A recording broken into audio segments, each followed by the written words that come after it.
மேட்டுப்பாளையத்தில் உள்ள கல்லாரில் நூற்றுக்கணக்கான கால் டாக்ஸி டிரைவர்கள் சாலையில் அமர்ந்து தர்ணா போராட்டத்தில் ஈடுபட்டு வருகின்றனர். நேற்றைய தினம் கோவையிலிருந்து ஊட்டிக்கு உபர் கால் டாக்ஸி மூலம் தங்கவேலு என்ற டிரைவர் பயணிகளை ஏற்றிக்கொண்டு ஊட்டியில் இறக்கிவிட்டுவிட்டு அங்கு சவாரிக்காக காத்து கொண்டிருந்தார்.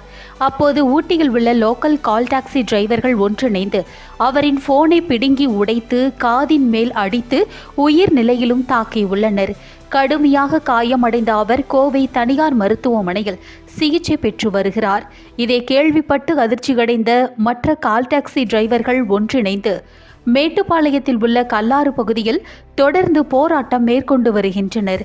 இந்த அசம்பாவித நடவடிக்கைகளில் ஈடுபட்ட கால் டாக்ஸி டிரைவர்கள் மீது உரிய நடவடிக்கை எடுக்க வேண்டும், மேலும் ஊட்டி செல்லும் தங்களுக்கு உரிய பாதுகாப்பு வழங்க வேண்டும் உள்ளிட்ட கோரிக்கைகளை வலியுறுத்தி அவர்கள் போராட்டத்தை தொடர்ந்து மேற்கொண்டு வருகின்றனர்.